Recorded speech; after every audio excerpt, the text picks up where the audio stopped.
اعوذ باللہ من الشیطان الرجیم بسم اللہ الرحمن الرحیم الحمد للہ رب العالمین الرحمن الرحیم مالک یوم الدین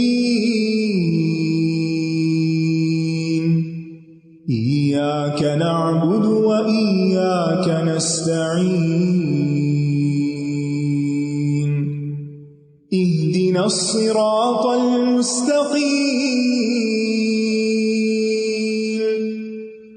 صراط الذین انعمت علیہم غیر المغضوب علیہم ولا الضالین۔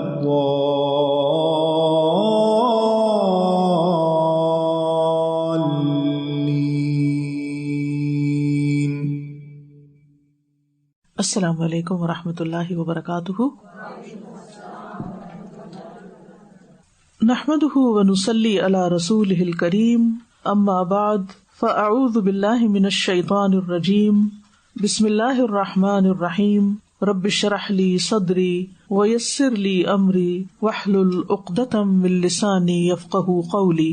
سورۃ البقرہ آیت نمبر 21۔ یا ایھا الناس اعبدوا ربکم الذی خلقکم والذین من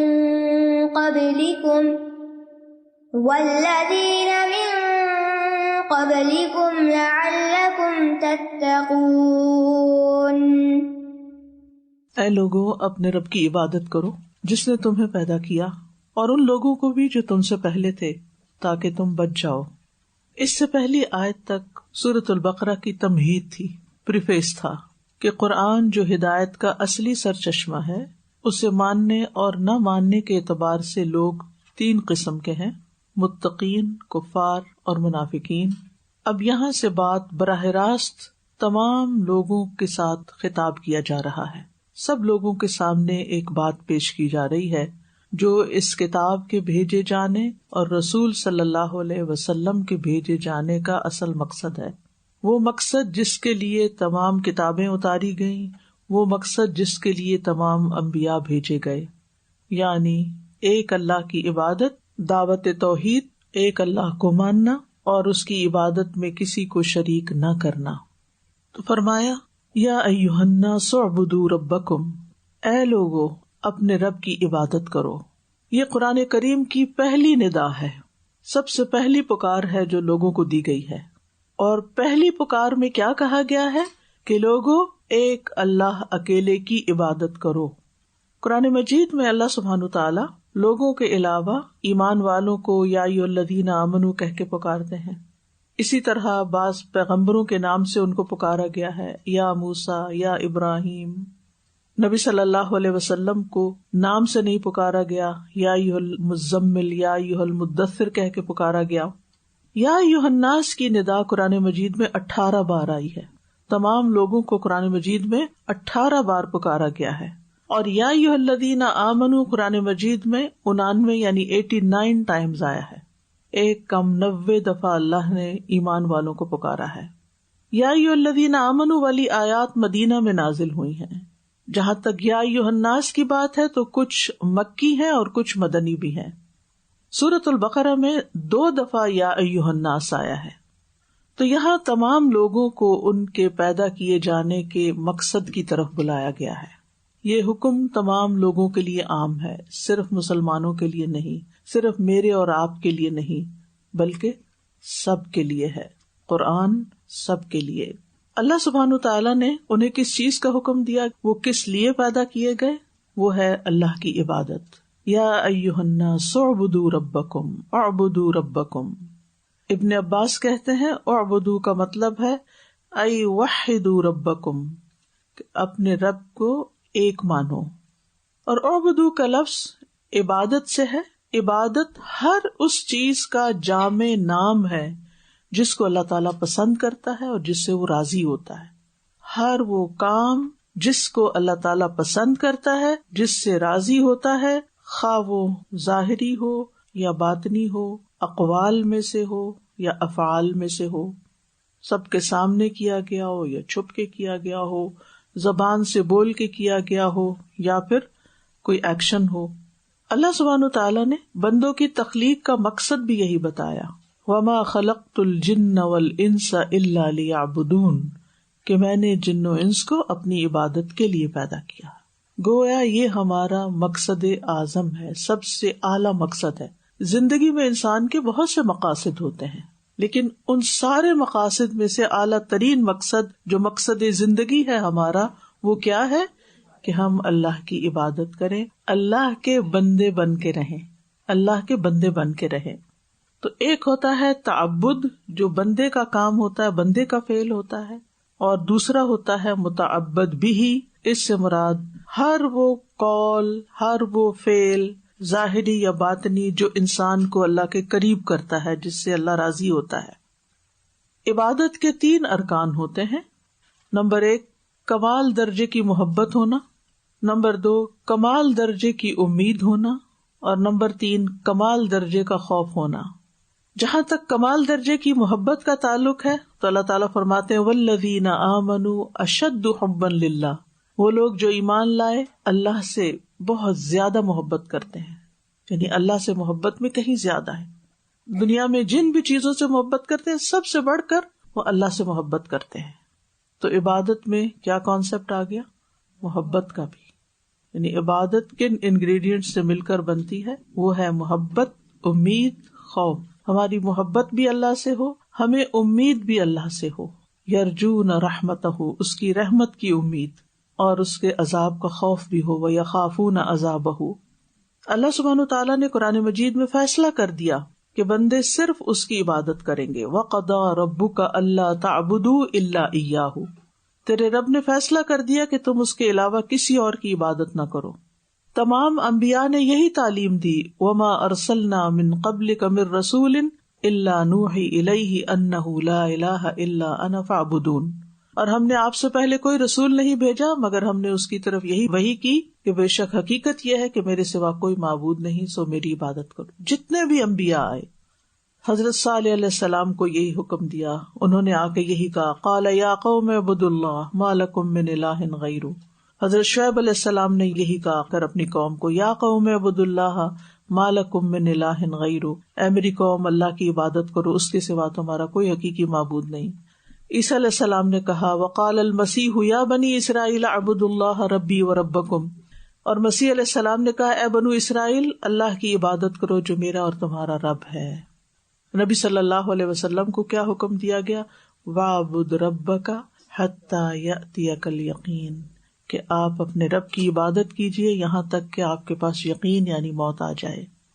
ایک اور جگہ پر آتا ہے فَاعْبُدْهُ وَاسْتَبِرْ لِعِبَادَتِهِ، آپ اسی کی عبادت کریں اور اس کی عبادت پر جمے رہیں، یعنی ایسا نہیں کہ کبھی آپ عبادت کریں اور کبھی نہ کریں، کبھی آپ رب کے بندے بن جائیں اور کبھی آپ شیطان کے بندے بن جائیں یا نفس کے بندے بن جائیں۔ اور نبی صلی اللہ علیہ وسلم نے کیا کیا؟ اللہ تعالیٰ کا یہ حکم کیسے مانا کہ آپ نے اپنے آخری وقت تک اللہ تعالیٰ کی عبادت کی۔ مرض الموت میں بھی سر پہ پٹی باندھ کر مسجد کی طرف نکلے، 2 لوگوں کے کندھوں پر ہاتھ رکھ کر پاؤں گھسیٹ گھسیٹ کر چل رہے تھے، کھڑے ہو کر نماز نہیں پڑھا سکتے تھے، بیٹھ کے نماز پڑھائی۔ اس کو کہتے ہیں عبادت، کہ اپنی کمٹمنٹ آخری دم تک نبھائی۔ جب ہمیں سر درد ہو جائے یا بخار ہو جائے تو ہم کیا کرتے ہیں؟ ہم ایسی دوا کھا کے سو جاتے ہیں کہ کئی نمازیں چلی جائیں، یہ فکر نہیں کرتے کہ نماز بھی پڑھنی ہے، لہٰذا مجھے کوئی ایسی چیز نہیں لینی کہ جس سے میری نماز ہے۔ مومن کو سب سے زیادہ نماز کی فکر ہوتی ہے، کیونکہ نماز عبادات میں سے سب سے پہلی عبادت ہے۔ توحید کے بعد سب سے پہلا کرنے کا کام نماز کی ادائیگی ہے۔ نبی صلی اللہ علیہ وسلم نے آخری دم تک، جب تک آپ کی ہمت سکت تھی، آپ نے اپنا فرض پورا کیا۔ موت کی سکرات میں بھی مسواک کر کے اپنے رب کی عبادت کر رہے تھے، کیونکہ مسواک کرنے سے مرضات للرب، رب کی رضا حاصل ہوتی ہے۔ تو ہر وہ کام جس سے رب راضی ہوتا ہے وہ کیا کہلاتا ہے؟ عبادت کہلاتا ہے۔ یہاں آپ مثال دیکھیے، بڑے سے بڑا کام یعنی نماز اور معمولی سے معمولی کام جیسے مسواک، یہ دونوں عبادتیں ہیں لیکن ان میں درجات ہیں. اگر کوئی مسواک نہیں کرتا تو درجہ کم ہو جاتا ہے اس کی نماز کا، لیکن نماز ہو جاتی ہے. لیکن اگر کوئی نماز نہیں پڑھتا تو وہ مسلمان ہی نہیں رہتا، پھر اس کے ایمان کو خطرہ لاحق ہو جاتا ہے. ٹھیک ہے. حضرت عائشہ کہتی ہے میں نے کبھی بھی آپ کو اس دن جیسی اچھی مسواک کرتے نہیں دیکھا، اور نبی صلی اللہ علیہ وسلم موت کی سکرات میں نیکی کا حکم دے رہے تھے اور برائی سے روک رہے تھے. آپ فرما رہے تھے الصلاۃ الصلاۃ وما ملکت یمینکم، یعنی صرف خود ہی نہیں پڑھ رہے تھے بلکہ لوگوں کو بھی اس حال میں، یعنی موت کی سکرات طاری ہیں، دنیا سے رخصت ہونے والے ہیں، اور اس وقت بھی نصیحت کر رہے ہیں کیا؟ نماز نماز اور تمہارے لونڈی غلام، یعنی ان کا خیال رکھنا، انسانوں کے حقوق اللہ اور حقوق العباد دونوں کی تبلیغ کر رہے ہیں. اور پھر کثرت سے اللہ کا ذکر کر رہے تھے. آپ پانی میں ہاتھ ڈالتے، پانی اپنے چہرے پر لگاتے اور کہتے لا الہ الا اللہ ان للموت سکرات، لا الہ الا اللہ، موت کی سکرات ہوتی ہیں، یعنی بے ہوشیاں ہوتی ہیں. اور پھر اس حالت میں بھی اپنے رب سے دعا کر کے اس کی عبادت کر رہے تھے، کیونکہ دعا بھی کیا ہے؟ عبادت ہے. اپنی انگلی آسمان کی طرف کر کے کہہ رہے تھے پھر رفیق الاعلیٰ، کہ میں اب اس رفیق اعلیٰ میں جانا چاہتا ہوں، دنیا میں نہیں رہنا چاہتا. آپ کی انگلی کھڑی تھی، جب آپ کی روح نکلی آپ کا ہاتھ نیچے گر گیا، جس سے لوگوں نے سمجھ لیا کہ نبی صلی اللہ علیہ وسلم اب زندہ نہیں ہے. ہمارے لیے آپ اسوہ حسنہ ہیں. ہمیں بھی اپنی موت کے آخری لمحوں تک اس بات کو نہیں بھولنا کہ ہم رب کے بندے ہیں، ہم اس کی عبادت کے لیے بھیجے گئے اور اس کی عبادت پر ہی ہمارا اختتام ہو. جس کا آخری کلام لا الہ الا اللہ ہو، وہ کیا ہوتا ہے؟ دخل الجنہ. جس نے اپنا رب معبود ایک الہ اللہ رب العزت کو بنا لیا وہ پار ہو گیا، اس کے لیے جنت کے دروازے کھل گئے. لہذا ہر وہ کام، بس عبادت کی یہ ڈیفینیشن یاد رکھیے، ہر وہ کام جس سے رب راضی ہوتا ہے، جس میں ہماری مخصوص عبادات نماز روزہ حج زکوٰۃ عمرہ وغیرہ بھی آ جاتا ہے، اور جس سے ہم مالی عبادات کرتے ہیں، یعنی جیسے مال خرچ کرتے ہیں، زکوٰۃ صدقات خیرات اور رشتہ داروں کو دینا، اللہ کے راستے میں خرچ کرنا، فی سبیل اللہ خرچ کرنا، دائیں بائیں آگے پیچھے اٹھتے بیٹھتے ہر ایک کو خیر پہنچانا، ہر ایک کے لیے بھلائی سوچنا، کیونکہ ہر وہ کام جس کے اندر اللہ کی رضا ہوتی ہے، اور ہر وہ کام جو اللہ کی خاطر کیا جاتا ہے، اور ہر وہ کام جس میں دوسرے کی خیر خواہی مقصود ہوتی ہے، اس میں انسان پھر یہ نہیں دیکھتا کہ سامنے والا میری پسند کا ہے یا ناپسند کا ہے، وہ یہ دیکھتا ہے کہ میں کس کے ساتھ کیا خیر اور بھلائی کر سکتا ہوں، میں کس کو کیا فائدہ پہنچا سکتا ہوں. تو جس شخص کی زندگی ایسے ہو جائے گویا اس نے اپنے رب کی بات قبول کر لی اور رب کی بات مان لی اور وہ عبادت میں لگ گیا. یعنی عبادت یہی ہے کہ ہم جو بھی کام کریں، جہاں بھی کریں، اپنی رب کی پسند کا کریں، اور جس چیز پہ شک ہونے لگے کہ یہ رب کی پسند کا نہیں ہے اس کام کو چھوڑ دیں. کیونکہ عبادت جو ہے وہ انسان کے صرف آخرت کے فائدے کے لیے نہیں، اس دنیا کے فائدے کے لیے، اور عبادت انسان کی ضرورت ہے. عبادت کر کے ہم اللہ تعالیٰ پر احسان نہیں کرتے. اللہ تعالیٰ نے ہمارے پورے جسم کو اس طرح بنایا ہے کہ ہم عبادت کرتے ہیں تو ہمارا جسم بھی صحت مند رہتا ہے، اور ہم عبادت کرتے ہیں تو ہم مطمئن بھی رہتے ہیں، ہم ذکر کرتے ہیں تو ہمیں اطمینان قلب نصیب ہوتا ہے، ہم علم حاصل کرتے ہیں تو ہمیں بہترین زندگی گزارنے کا طریقہ پتہ چلتا ہے، اور اسی طرح ہم نماز اور روزہ یہ سب چیزیں کرتے ہیں تو اس سے ہماری دنیا میں بھی خیر آتی ہے اور آخرت میں بھی. عبادت انسان کو برائیوں سے روکتی ہے، بے حیائی سے روکتی ہے. عبادت سے خیر و برکت کے دروازے کھلتے ہیں، اللہ کی حفاظت بندے کو ملتی ہے، شہروں اور بندوں میں اللہ کی رحمتیں اور برکتیں آتی ہیں، دل کو سکون اور راحت نصیب ہوتی ہے، انسان کے چہرے پر نور آتا ہے، رزق میں فراخی آتی ہے. یعنی عبادت جو ہے وہ دنیاوی فائدے بھی لاتی ہے. اللہ تعالیٰ فرماتے ہیں یا ایھا الذین آمنوا ارکعوا واسجدوا واعبدوا ربکم وافعلوا الخیر لعلکم تفلحون. اے لوگو جو ایمان لائے ہو، رکوع کرو، سجدہ کرو، اپنے رب کی عبادت کرو اور نیکی کے کام کرتے رہو. یعنی صرف رکوع اور سجدہ ہی عبادت نہیں بلکہ نیکی کا جو کام بھی تم کرو گے، وافعلوا الخیر، وہ سارا ہی عبادت ہے. کیوں؟ لعلکم تفلحون، تاکہ تم فلاح پاؤ، تمہیں کامیابی نصیب ہو. اور یاد رکھیے جو شخص عبادت گزار ہوتا ہے اس کی زندگی کے کام بڑے ہی منظم ہوتے ہیں، وہ انتہائی آرگنائزڈ پرسن ہوتا ہے، کیونکہ وہ اپنی ڈے پلاننگ جو ہے وہ نمازوں کے ارد گرد کرتا ہے، اور ہر چیز کا اس نے ایک وقت مقرر کر رکھا ہوتا ہے. اس کو ٹائم مینجمنٹ آتی ہے کیونکہ اس کو پتا ہے کہ میں نے کس وقت اٹھنا ہے اور کس وقت سونا ہے اور کس وقت کیا کرنا ہے. اور پھر اللہ سبحانہ تعالیٰ کا فرمان بھی ایک حدیث قدسی میں اللہ تعالیٰ فرماتے ہیں اے ابن آدم تم اپنے آپ کو میری عبادت کے لیے فارغ کر لو، یعنی وقت نکالو، میں تمہارے دل کو بے نیازی سے بھر دوں گا اور تمہارا فقر دور کر دوں گا. وہ جو دل میں لگا رہتا نا، ہائے یہ ضرورت، ہائے وہ ضرورت، لیکن اگر تم ایسا نہیں کرو گے تو میں تمہارے دل کو مشغول کر دوں گا، بے شمار فکریں ڈال دوں گا اس میں، اور اس کے باوجود تمہارا فقر دور نہیں کروں گا. یعنی صرف فکر کرتے رہنے سے فقر نہیں دور ہوتا، یہ اللہ کے کرنے سے ہی ہوتا ہے. اور ہماری عبادت کے بارے میں قبر میں بھی سوال ہوگا. انس بن مالک نبی صلی اللہ علیہ وسلم سے روایت کرتے ہیں بے شک مومن کو جب اس کی قبر میں رکھا جاتا ہے تو اس کے پاس ایک فرشتہ آتا ہے اور اس سے کہتا ہے ما کنت تعبد، تم کس کی عبادت کرتے تھے؟ بس اگر اللہ نے اسے ہدایت دی ہوتی ہے تو وہ کہتا ہے کنت اعبد اللہ، میں تو اللہ کی عبادت کرتا تھا. اور یہ وہی کہے گا نا جو دل سے ہر نیکی اللہ کے لیے کرتا ہے.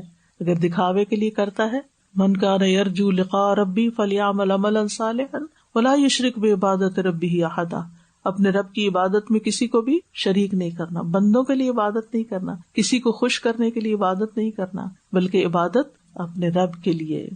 رسول اللہ صلی اللہ علیہ وسلم نے فرمایا رحمان کی عبادت کرو، سلام کو عام کرو اور کھانا کھلاؤ، تم جنتوں میں داخل ہو جاؤ گے. یعنی یہ کام کرتے رہو تو تمہارے لیے جنت کے دروازے کھل جائیں. اور یہ سارے کام عبادت ہیں، یعنی نماز، سلام، کھانا کھلانا، یعنی بندہ مومن دنیا میں رہتے ہوئے جو بھی کام کرتا ہے نیکی کے اچھے اچھے، وہ سارے اس کے لیے عبادت شمار ہوتے ہیں.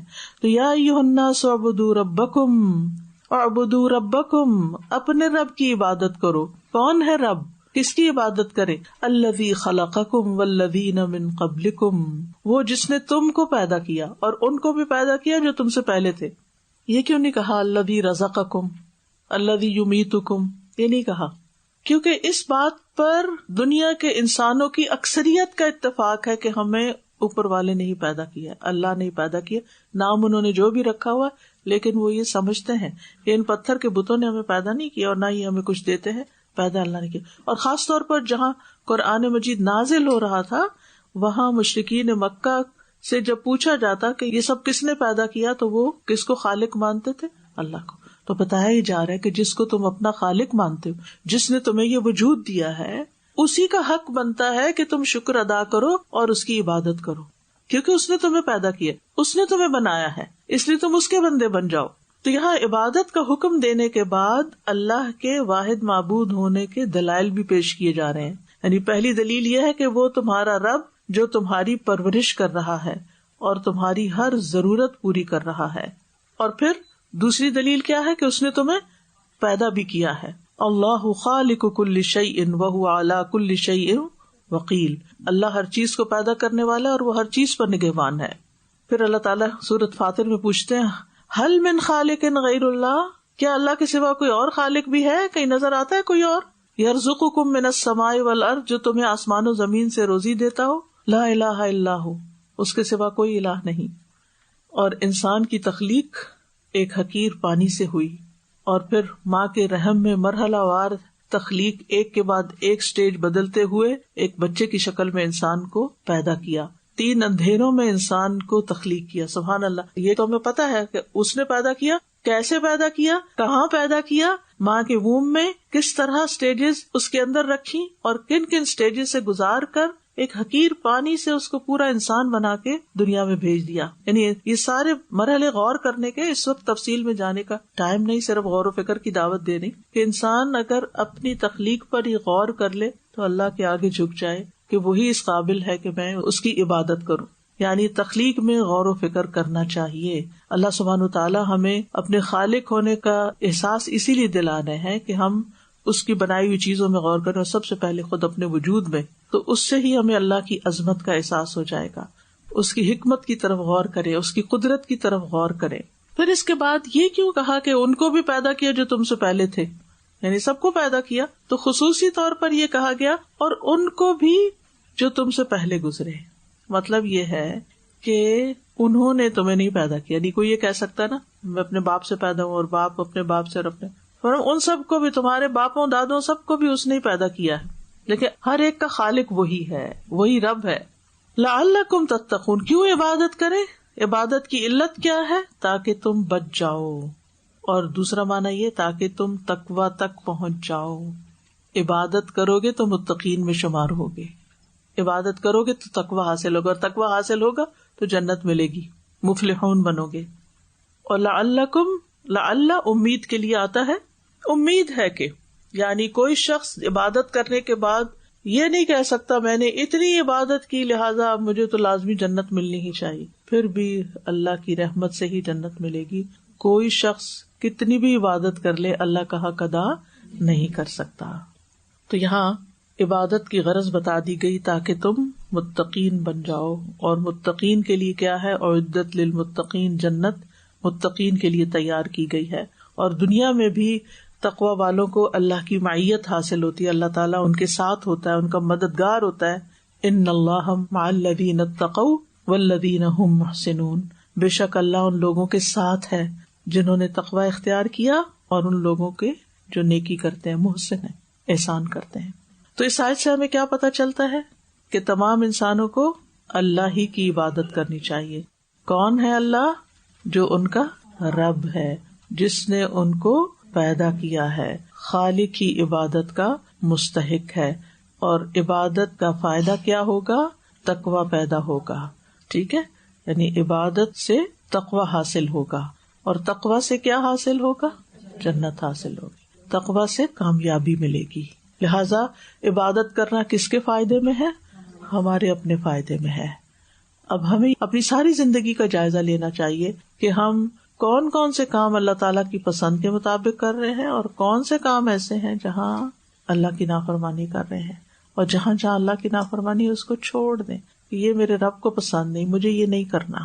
جس چیز کا پتہ چلے کہ یہ میرے رب کو پسند نہیں, آپ بھی اس کو پسند نہیں کریں. ٹھیک ہے نا, کیونکہ اگر دنیا میں آپ کا یہ رویہ ہوگا نا کہ آپ ان چیزوں کو چھوڑ دیں جو رب کو پسند نہیں, تو کل رب آپ کو وہ چیز دے گا جو آپ کو پسند ہے. الذي جعل لكم الأرض فراشا والسماء بناء وأنزل من السماء ماء فأخرج به من الثمرات رزقا لكم فلا تجعلوا لله أندادا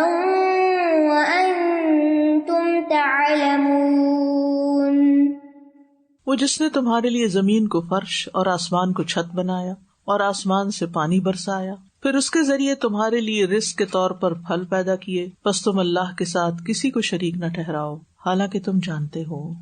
یعنی اللہ کی عبادت کیوں کرے, اس کے مزید دلائل بتائے گئے.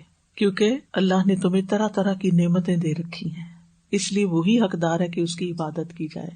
جتنے اس کے تم پر احسانات ہیں اتنے کسی اور کے نہیں. ان احسانات میں سے الذی جعل لکم الارض فراشا, وہ جس نے تمہارے لیے زمین کو فراش بنایا, بچھونا بنایا.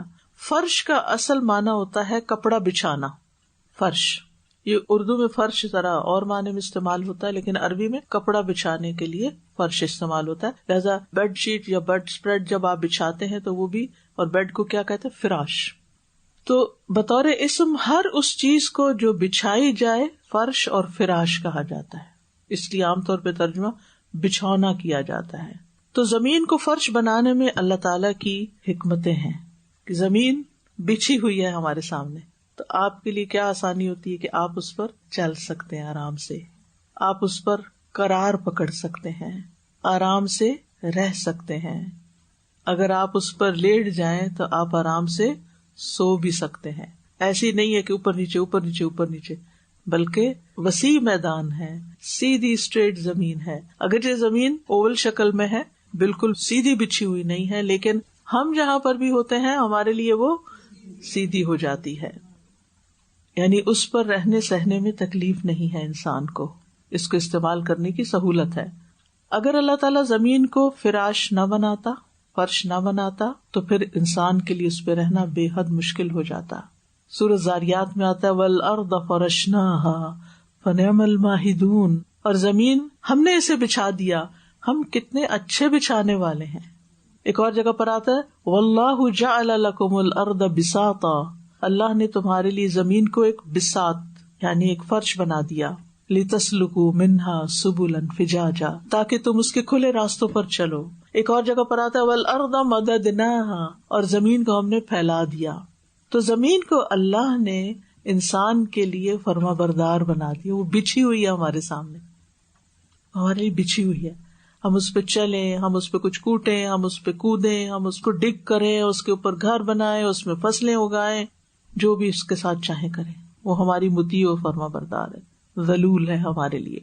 اس کے اوپر آپ دیکھیں کتنی بھاری بھاری عمارتیں بنا دی جاتی ہیں، کتنے بڑے بڑے درخت اگا دیے جاتے ہیں، کتنی بڑی بڑی فیکٹریز لگا دی جاتی ہیں، لیکن وہ آگے سے ہلتی نہیں، آگے سے آرام سے پڑی ہوئی ہے. هو الذی جعل لکم الارض ذلولا، وہی ہے جس نے زمین کو تمہارے تابع بنا دیا. اور پھر آپ دیکھیے کہ زندہ اور مردہ دونوں کے لیے کافی بنا دیا.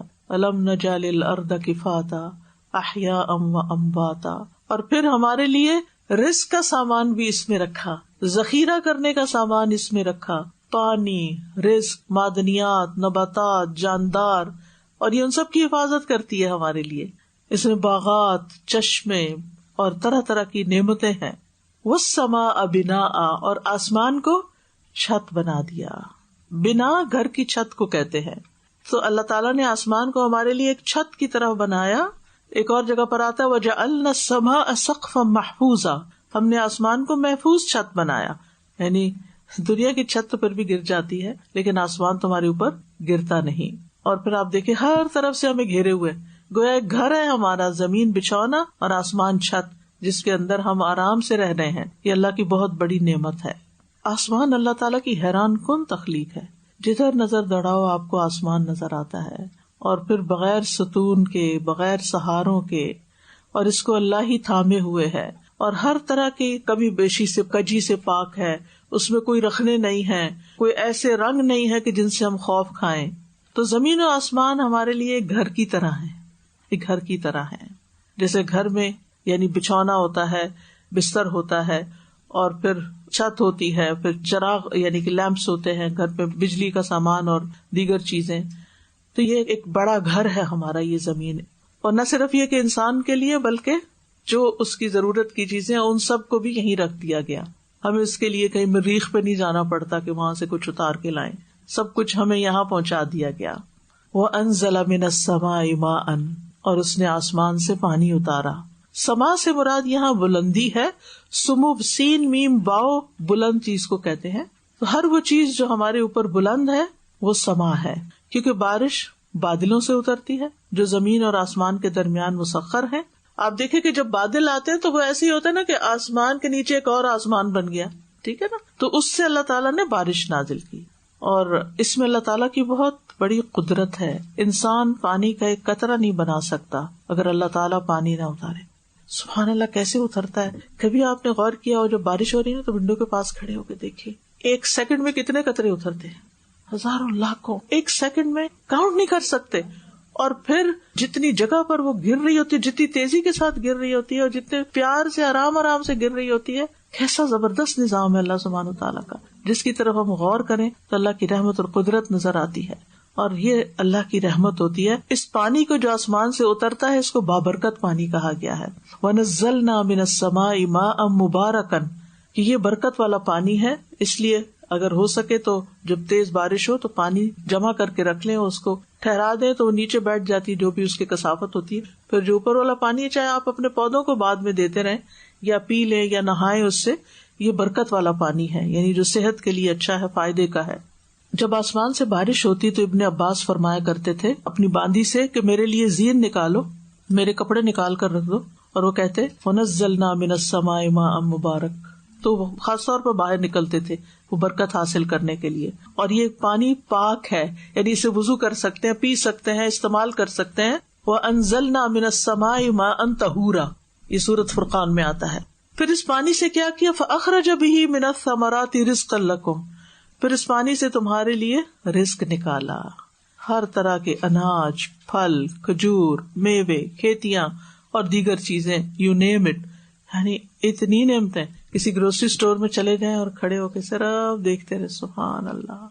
اور یہاں تو خاص طور پر آپ دیکھیں مشرق و مغرب کے سامان اور کس کس ملک کی گروسری نہیں ہوتی, اور ڈفرینٹ اسٹورز میں آپ جائیں تو ان علاقوں کی سبزیاں جو کبھی زندگی میں نہ دیکھی, حیران ہوتا ہے انسان ان کا نام کیا ہے اور ان کو کھانا کیسے ہے اور ان کو پکانا کیسے ہے اور ان کے فائدے کیا ہے, اور انسانوں کے مزاج بھی مختلف بنائے اور ان کے ٹیسٹ کے سامان بھی مختلف بنا دیے. اور پھر آپ دیکھیے کہ خاص طور پر ثمرات کا ذکر کیا گیا ہے. ثمرات میں سمانا ہر وہ چیز جو زمین سے نکلتی ہے, یعنی جو اس کا آؤٹ کم ہوتا ہے, لیکن پھلوں کے لیے بھی استعمال ہوتا ہے, کیونکہ آپ دیکھیں کہ زمین جو ہے اس کے اندر تو مٹی ہوتی ہے, لیکن جو اس سے نکلتا ہے باہر وہ کتنے خوبصورت رنگ لے کے, کیسے زبردست ذائقے لے کر, اور انسان کے دل کو بھی خوش کر دیتا ہے. زمین سرسبز ہو جاتی ہے, زمین کو زندگی ملتی ہے پانی سے, اور طرح طرح کا پھر وہ رزق ہمیں دیتی ہے. یعنی جب وہ زندہ ہوتی ہے, اللہ تعالیٰ جب پانی دیتا ہے اس کو, تو وہ ہمارے لیے پھل پیدا کرتی ہے, ہمارے لیے ہر طرح کی خوراک کے سامان پیدا کرتی ہے, جبکہ انسان اچھی طرح جانتا ہے کہ وہ تو ایک پتا بھی پیدا کرنے کے قابل نہیں. جب سارے پتے جھڑ جاتے ہیں فال میں, تو بھلا اپنے درختوں پہ کوئی طریقہ کرے کہ دوبارہ سے پتے لگا لے, سردیوں میں نہیں لگتے. اور پھر جب موسم بدلتا ہے تو کس طرح دوبارہ ہر چیز ہری ہو جاتی ہے, یہ اللہ ہی کرتا ہے. لہٰذا جب اللہ نے تمہیں اتنی نعمتیں دی, یعنی انسان کے پیدا ہونے کے بعد پہلی نعمت کیا, کھانے پینے کی ہے نا, ٹھکانا, بچھونا, گھر, اور اس کے بعد کھانا پینا. تو پھر کھانے پینے کی چیزوں کا ذکر کر دیا کہ اللہ نے کیسا تمہارے لیے انتظام کیا ہے. لہٰذا اب تم سے ایک مطالبہ ہے. پہلے کہا گیا تھا رب کی عبادت کرو, یہاں کہا گیا فلا تجعلوا للہ اندادا, رب کے ساتھ کسی کو شریک مت بناؤ. ند کہتے ہیں برابر کو, مشابہ کو, ہمسر کو. تو اس کا معنی صرف شریک نہیں ہوتا بلکہ اس کے برابر کسی کو قرار نہیں دو. یعنی اللہ کے سوا ہر طرح کے شرک کی نفی کر دی گئی, یعنی ہر طرح کے شریک کی نفی کر دی گئی. یعنی عبادت میں اللہ کے سوا ہر طرح کے شریک کی نفی ہے. یعنی کسی کو بھی اللہ کی طرح نہ سمجھو, کسی بھی صفت میں اس کے. اور اللہ کی جیسے تم عبادت کرتے ہو ایسی کسی اور کی نہ کرو. جیسی محبت اللہ سے کرتے ہو ایسی محبت کسی سے نہیں کرو. جیسی امید اللہ سے رکھتے ہو ایسی امید کسی اور سے نہیں رکھو. جیسا بھروسہ اس پہ کرتے ہو ایسا بھروسہ کسی اور پہ مت کرنا, ورنہ توڑ دے گا وہی تمہیں, کیونکہ کوئی اس قابل نہیں ہے, انسان کمزور ہیں. اور ایسا خوف کسی سے مت رکھو جیسا خوف اللہ سے ہونا چاہیے. تو یہ اللہ سبحانہ تعالیٰ نے ہم پر بڑا کرم کیا ہے کہ ہمیں نقصان سے بچا لیا. کہ دیکھو اگر تم اللہ کے سوا کسی اور کی طرف مائل ہوگے نا, خود ہی ٹوٹو گے, تکلیف اٹھاؤ گے, نقصان اٹھاؤ گے. مہربانی کی اس نے ہم پر, اور ہمیں بتا دیا کہ دیکھو اپنی ساری محبتیں, ساری امیدیں, وابستگیاں اپنے رب سے کرو, اور انسانوں کو انسان سمجھو اور دوسری مخلوقات کو اللہ کی کریشن سمجھو, اس سے کچھ توقعات نہ رکھو. تو یہ جو ند قرار دینا ہے یہ شرک ہے, اور یہ اللہ تعالیٰ کو سخت ناپسند ہے. عبداللہ رضی اللہ عنہ سے روایت ہے, کہتے ہیں میں نے نبی صلی اللہ علیہ وسلم سے پوچھا اللہ کے ہاں سب سے بڑا گناہ کون سا ہے؟ آپ نے فرمایا یہ کہ تم اللہ کے ساتھ کسی کو ہمسر قرار دو, حالانکہ اس نے تمہیں پیدا کیا, پیدا اس نے کیا, رزق اس نے دیا, اور ہم اپنی محبتیں اور وابستگیاں اوروں کے ساتھ لگا لیں. تو اللہ کے ساتھ ند بنانے کی کچھ مثال بھی آتی ہے حدیث میں. ابن عباس کہتے ہیں کہ ایک شخص نے نبی صلی اللہ علیہ وسلم سے کہا جو اللہ چاہے اور جو آپ چاہیں. آپ نے فرمایا تم نے اللہ کے لیے ند قرار دے دی, اجعلت للہ ندن, اللہ کے لیے کسی اور کو شریک بنا لیا. بلکہ یوں کہو جو اکیلا اللہ چاہے. یہ ہماری عام گفتگو میں چیزیں ہوتی ہیں, جو اللہ چاہے اور جو آپ چاہیں. نو وے, یہ شرک ہوتا ہے, ایسی باتیں نہیں کرنی. صرف جو اللہ چاہے, کیا ہوگا وہی جو اللہ چاہے گا انشاء اللہ. اگر اللہ نے چاہا تو کام ہوگا, یعنی اگر آپ چاہے تو ہوگا, نہیں اللہ چاہے گا تو ہوگا. ٹھیک ہے. پھر اسی طرح اکرمہ کہتے ہیں یہ نہ کہو کہ اگر ہمارا کتا نہ ہوتا تو ہمارے گھر میں ڈاکو گھس آتے, کیونکہ اس کے بھونکنے کی وجہ سے ڈاکو نہیں آئے. یا اس طرح کی کوئی اور بات نہ کہو کہ اگر ڈاکٹر نہ ہوتا تو میں مری جاتی, اگر گاڑی نہ ہوتی تو یہ نہ ہوتا. ساری نعمتوں کو اللہ سبحانہ تعالیٰ کی طرف منسوب کرو. وَأَنْتُمْ تَعْلَمُونَ, اور تم جانتے ہو, جبکہ تم جانتے ہو, تمہیں پتا ہے یہ بات کہ اللہ کے برابر کوئی بھی نہیں ہے, نہ پیدا کرنے میں, نہ رزق دینے میں, نہ اس کائنات کا نظام چلانے میں, اور نہ عبادت میں. تو اس آیت سے پتہ چلتا ہے کہ اللہ تعالیٰ کی ہم پر بے شمار نعمتیں ہیں. وَإِن تَعُدُّوا نِعْمَتَ اللَّهِ لَا تُحْصُوهَا. اللہ تعالیٰ نے زمین اور آسمان کو انسان کے لیے مسخر کر دیا ہے اور مخلوق سے بے نیاز کر دیا ہے. قرآن پاک کی یہ 2 آیات جو ہیں یہ محکم آیات ہیں جن پر ساری شریعتیں اور کتابیں متفق ہیں. اس آیت سے یہ بھی پتہ چلتا ہے کہ اللہ تعالیٰ کے ساتھ کسی اور کو شریک بنانا جو ہے شرک اکبر ہے یا شرک اصغر ہے. ٹھیک ہے. اب شرک کی 2 قسمیں آ گئی. ایک ہے شرک اکبر اور ایک ہے شرک اصغر. شرک اکبر کیا ہے؟ اللہ کے ساتھ کسی کو ہمسر قرار دینا، اس معنی میں کہ اس کے لیے نماز پڑھی جائے یعنی عبادت کی جائے یا اس کے آگے سجدہ کیا جائے یا اس سے دعا مانگی جائے، یہ شرک اکبر ہوتا ہے. اور شرک اصغر ریاکاری کو کہتے ہیں، اللہ کی بجائے بندوں کو دکھانے کے لیے نیکی کے کام کرنا. ٹھیک، یعنی ویسے یہ کہ اللہ کی عبادت کر رہے لیکن ساتھ بندوں کو بھی خوش کر رہے ہیں، تو یہ پھر شرک اصغر ہو جاتا ہے. اور یہ بھی شرک اصغر کی مثال ہے، جو اللہ چاہے جو تم چاہو.